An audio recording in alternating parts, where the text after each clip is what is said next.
Doing well. I know you were not at that meeting, were you? No, no.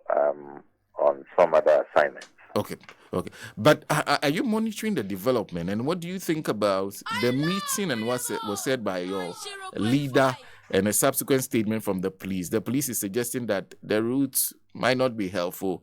Change it. It is important to emphasize that under the Ghanaian constitution, the Ghanaian people have the right to demonstrate. We have the right to engage in public manifestation. We have the right to protest. And that right under the constitution, it's really a human right. It was unfettered until the Public Order Act was passed. But even if you read the Public Order Act carefully, the choice of words are quite striking and unmistakable. It refers to notification, that you notify the police so they can offer protection. That's just it. It doesn't use permission, seek permission, or go for authorization. It's just notification.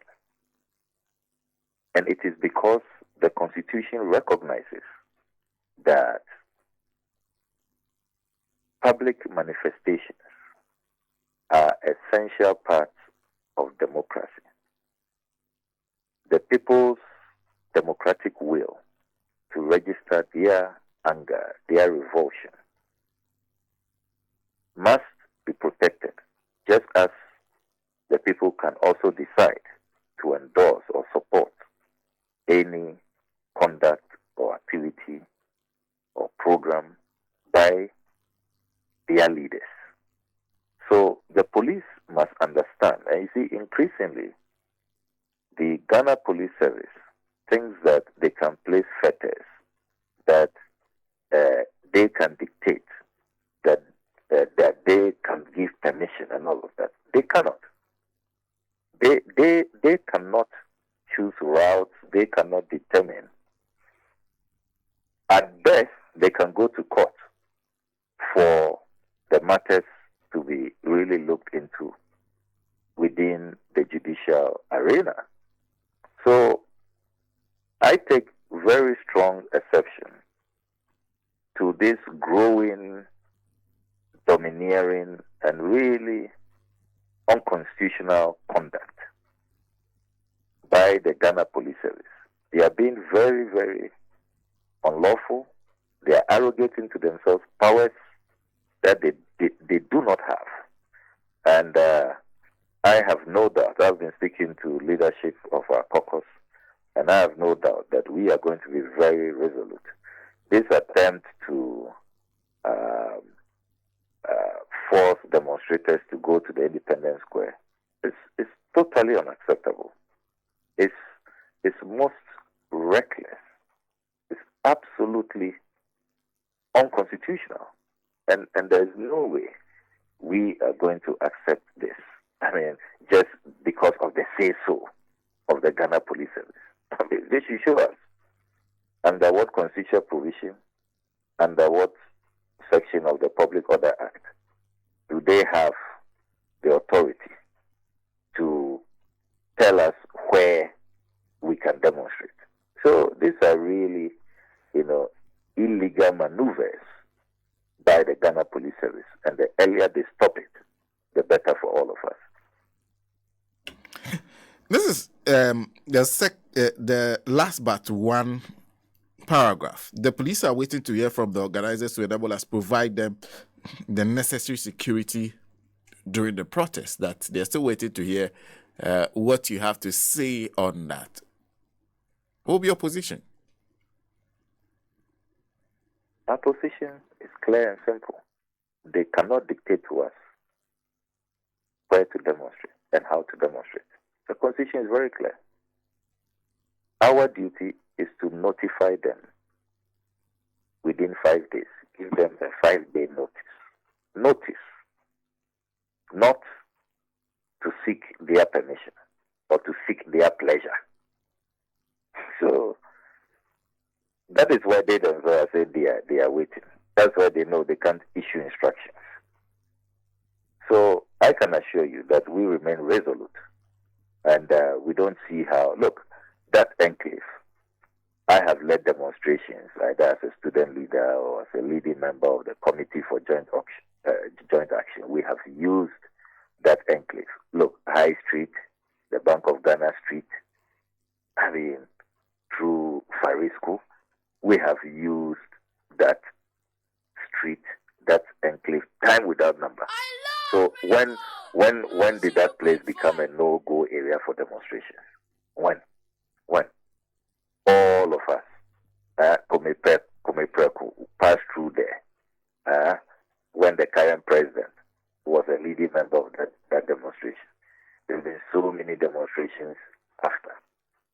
Our famous CJA demonstrations, particularly on President Kufuor's fuel increments that led to untold hardship. We use that same route. So what has changed? And since when did that enclave become a no-go area?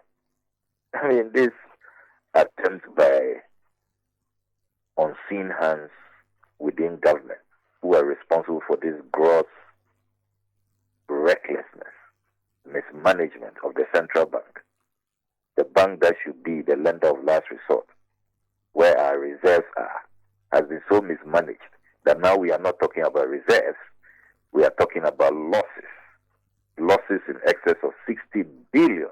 Can you imagine? More than twice what we are begging the IMF for to come bail us out. So these guys who are trying to hide away from accountability, pulling apron strings, trying to, as it were, get the police to frustrate our public protest, our public manifestation, will not be allowed to have their way. Because, you see, all of us must be careful that we do not set precedents today that will become the reference point tomorrow. Because the law is very clear. You only notify the police. This business of the police now trying to tell you when you can demonstrate, how you can demonstrate, where you can go, where you cannot go. It is their duty. If you feel that a certain area requires some extra fortification, so do your work. Why is the police trying to shirk responsibility? So do your work. Make sure you have enough men there to protect what kind of installation you are going to protect. In any case, we have only said we are going on a march. We are going to picket. Nothing can be more peaceful than that. We haven't said that we are going to war. We haven't said we are part of the people who are beating war drums in Niger. Do we look like the ECOWAS leaders who want to go and shed blood in Niger? That's not what we have said we are going to do. We haven't said we will carry cudgels. We will carry machete, that we are going on rampage. These are decent members of the society. MPs and our constituents, the Ghanaian people, who are law-abiding, very peaceful, who say that our economy is being mismanaged, our institutions are being run aground. There's massive corruption. Look at this BOG project. From $81 million, now in excess of $222.7 million. Incredible. Totally outlandish. And we are saying we will not sit idle. We will not be quiet. We don't want to be complicit. We want to register our strong protest. And the Ghana Police Service is saying what? That we cannot do that. We cannot carry out a constitutional right. Look, we will not allow this precedent to be set, particularly when all those areas we have listed, all those places, not an inch is a new addition I mean, that's a very traditional demonstration route, very traditional. We have used that place for years, for decades. So what has changed? Why are they trying to treat us differently? Why are they trying to violate the Public Order Act? Why are they trampling on the Constitution? We are not going to accept that. Having said that, you're still going ahead with the demonstration because your demand for the governor and his deputies to resign have been met with some level of resistance from them. In fact, this week started with his latest press conference addressed by the governor himself, Governor Ernest Addison, responding to several of the issues you raised, including the one on the head office. They've even subsequently issued a statement. What do you make of the governor's position that he's taking, that he did this in the interest of Ghana, he did not break any law, and the bank was still in the position to function under him? Look, Sana, I agree with many analysts who have said that the governor, who I call misgovernor, for his legendary misgovernance of the central bank, he had absolutely no business holding that press conference. Look, if he had not spoken, it would have been better. The misgovernor has really worsened matters. Look, I have put out a rebuttal, particularly on the matter relating to the shocking, scandalous Bank of Ghana head office project. First of all, Dr. Addison did not have the courage, did not have the honesty, the sincerity to disclose to the Ghanaian people that the project, which started at $81 million, the latest application he has made to the Central Tender Review Committee of the Ministry of Finance is that he needs $222.79 million. Why did he not disclose that figure? Why is he not being transparent? He only talked about how they had moved from 81 to 121 because I had put that out earlier. He didn't know that I had the latest figure, which, as you do know my modus operandi, I don't put out everything I have at the beginning because I know, and we all know who we are dealing with. What they fear is full disclosure, full transparency, and full accountability. So he went to that press conference talking about 121. Why did he stay clear from 222.7? Ghana's gold. Radio gold. Because he thought we didn't have the documents. He thought that we had not intercepted documents from his own office, from his desk, his defense, and his application for more money. The recklessness. How do you start a project at $81 million and it's now 222.7? More than 3 times the cost of the original project. And this is a dollar-denominated project, and don't forget that. These figures we are mentioning is not cities. And the irony is that this is a governor who has been all over the place, sanctioning people for charging in dollars, doing business in dollars. And here he is, exposed for engaging in major dollar transactions. Now, having said that, the governor also claims that he started this project in good times. I mean, incredible, good times. This governor started the procurement process in 2020, concluded on the 4th of September 2020, in the midst of COVID. Ghana's gold. I checked the data from Ghana Health Service from UNESCO. They were publishing regular updates. By the 11th UNESCO update, more than 300 people had died. There were over 48,000 active cases. And the governor himself held a press conference saying that times are so rough, they may not be able to support government's continuous requests for bailouts, for cushioning, for support, that they were in a difficult position. So, I mean, who wrote that speech for the governor? Who does he think he's deceiving? You start a project in the midst of a pandemic, and you say you started in good times. Jesus Christ. And then you continued in 2021. Continued in 2022 when you were making losses, your crisis time, the peak of your crisis, you continue. And as we speak, by the 13th of January this year, they had applied to the Central Tender Review Committee that they need more money for this project. And that they will spend $222.7 million. Can you believe that? And he says that they started this project in good times. So we should bear with them. Good times. When was the good time? 2020?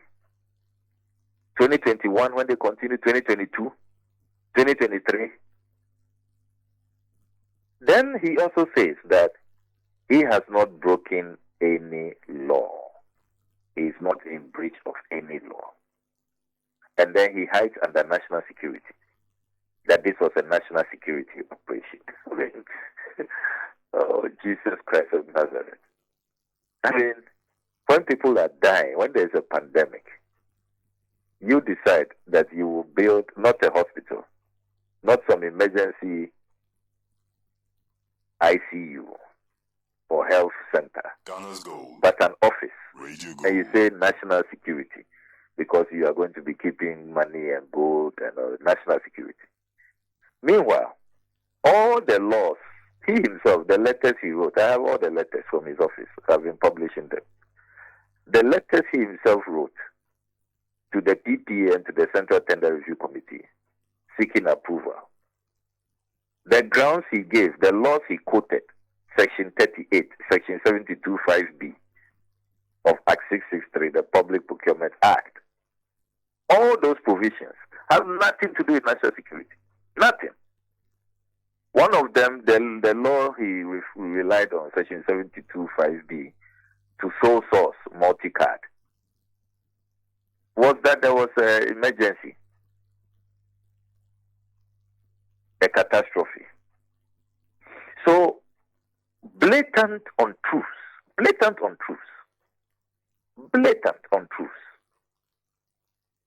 Then he also says that, you know what, we have been conscious about, the state of the economy, so we are reviewing, we reviewed the design, we took out some IT matters, we took out some issues to do with votes and all of that. Another blatant fabrication. Because if indeed that is what you were doing, then the cost should have gone down. The cost should have gone down. But that is not what happened. The cost has kept escalating from 81 to 121, now to 222.7. And don't forget that this $222.7 million is not all that has been spent. I have deliberately reserved some more expenditure for later, sometime next week. So the lies, the blatant untruths have just become one too many.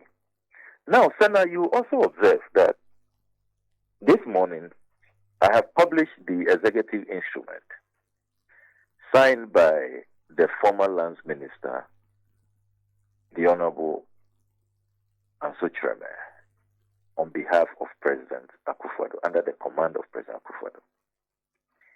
It is dated the 12th of October 2020. That EI is most revealing. The EI reveals that when the Bank of Ghana started their procurement on the 14th of January 2020, they didn't have land. Can you believe that? They had not secured the land. And yet, they started procurement. What was the hurry? Why that indecent haste? Who was chasing this misgovernor and his colleagues at the DOG? Such recklessness. I mean, it's incredible. You haven't secured land, and yet you start procurement. So, there was some special interest about this project that they couldn't wait. They were itching, even when they hadn't secured land. I mean, it's unbelievable. The EI also reveals that contrary to all these fellow Ghanaian addresses, when President Akufo-Addo told us that his priority was to save lives and that every other thing was on hold, you remember that statement he made that he knows how to bring back the economy, but he doesn't know how to bring back lives, and that they have put every other thing on hold. The EI reveals that that was just for the cameras. As soon as the cameras were switched off, they went and prioritized this project. So the question I'm asking this morning is, what was President Akufo-Addo's interest in this project? Why were they so keen at the time that more than 300 Ghanaians had died and there were over 48,000 cases? We were under lockdown. The president had promised hospitals in every district, which he couldn't meet. Agenda 111, as we speak, in a few cases is still at the foundation level. The president couldn't achieve his target of building these hospitals by 2021. Here we are. This EI reveals that they were busy plotting how they will build a new Bank of Ghana head office. Shocking. I mean, compare their conduct to the era of President Mahama, when there was no pandemic, and yet when the Bank of Ghana made profits, they decided that they would rather invest it in the bank hospital. Compare and contrast. I mean, and yet President Mahama didn't have to make all these flowery speeches about how he was focused on protecting lives. The one who made these speeches during a pandemic, the fellow Ghanaian addresses, saying that he was prioritizing the people's lives. Here we are, this EI, signed by his Minister for Lands, under the instruction of President Akufo-Addo, exposes them. What was their special interest? And take note that this was signed a few weeks to the elections. What really was going on? Were some people looking for campaign funds? Was this project about funding the 2020 elections? What was the special interest? That is why we insist that Governor Addison must go. Enough of the mismanagement, enough of the recklessness, enough of the lawlessness. He must go. And we are going to force him out. And look, if he resigns quietly, it will be in his own interest. Has he observed what is happening to some of his colleagues across the world? He should go to Slovakia. The governor has been convicted. Nigeria is in jail. The governor should check on the Lebanon governor, his colleague in Lebanon. He has been blacklisted by America, Canada, and the UK. He can't travel to those countries. They will arrest him. They've issued an order. So he should be very careful. The things we know he has done and what we are serializing, it will be in his own interest to resign quickly before we put out more information. Are you still proceeding with the portion that had to do with Multicar's registration and also Ron Sands. Yes, definitely. Look, Ronnie Sands, the governor himself has confirmed that Ronnie Sands is not registered in Ghana. I mean, shocking. Ronnie Sands not registered in Ghana, and yet they were shortlisted to take part in the restricted tender. Because they said they had partnered with David Walter Limited, a local partner. Look, that is hogwash, cock and bull story. Why didn't they tell the PPA that? And in addition to that, what is required is that if you are forming a partnership, you have to register that.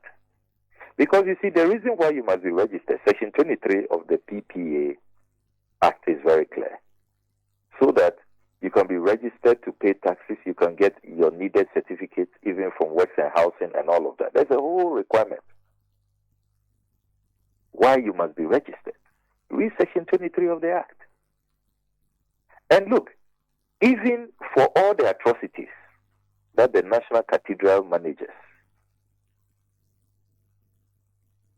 engaged in, for all the atrocities, to be fair to them, they made sure that when Rizani the Echa of Italy was invited to come and construct the National Cathedral, and they had local partners, they asked them to register. That is the thing to do. So they registered a joint venture called Ribadi, which is Rizani the Eka, Babisoti, and Disimone. That is the legal thing to do. Why was Renaissance not registered?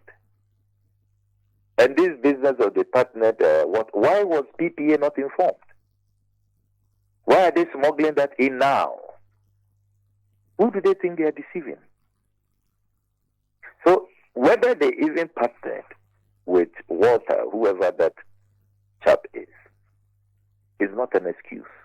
You have to be registered. Section 23 is very clear. Then Multicard. They are claiming that what Multicard did in December of 2021 is re-registration. Yes. Well, as for me, I rely on my documents. The documents that I obtained from the Office of the Registrar of Companies doesn't talk about a re-registration. It talks about a date of registration. Date of registration, which was in December. Some 2 months at least after, or 3 months after they had been awarded the contract. So, if they have any issues, they should go and deal with the Office of the Registrar of Companies. Because the articles of incorporation I have is date of registration. They are now saying that it is re-registration. But that is not what I have. That's not what the document is saying. And you know that my documents are always, in all humility, they are always unimpeachable. They are irrefutable. They are incontrovertible. They are undeniable. So that is the fact. And nobody, they themselves have not been able to contest the fact that the document is authentic. Neither has the Office of the Registrar of Companies questioned the authenticity of the articles of incorporation. Then secondly, on Multicard, how on earth do you sole source or single source the project manager? How? I mean, project management is such a basic, there are so many companies. And if you look at the provision of the law that they referenced, they said they did that based on an emergency. What emergency? We are still waiting for what the emergency is. And mind you, that is different from the ex post facto justification they are now giving, saying that national security. I mean, what national security? We have all known for many, many years that governments who are exposed, who cannot justify their misconduct when it is brought to light, they hide under the cloak of national security. What is national security? About engaging a company to do project management for a head office project. And here we are. We are not sure if we got value for money. We are not sure if the process had been competitive, if it was opened up. We may have got a bidder even more competent than Multicard, who may have quoted lower, and we will have saved money. These are people, don't forget, in opposition, who raise brimstone and fire about sole sourcing. That President Mahama was doing too many sole source projects. That sole sourcing doesn't give you value for money. That when they come, they will hardly do sole sourcing. They actually gave us one of the reasons why they have engaged for the first time the Minister of State for Procurement. No minister has ever been appointed in the history of our country just for procurement. They said they wanted to fix the problems with procurement. There were too many sole sourcing contracts. And that is why they were appointing the Honorable Ajasafu at the time. You remember? So, what changed? And why are we seeing all of these sole sourcing projects all over? And when you touch them, they run to go and hide under national security. It's unbelievable. Honorable, thank you. Thank you very much for speaking to us. You're most welcome. Honorable Samuel Okudzeto Ablakwa is Member of Parliament for Northern Constituency. In case you haven't been to his Facebook, we refer to the executive instrument he's published. The executive instrument is EI 304.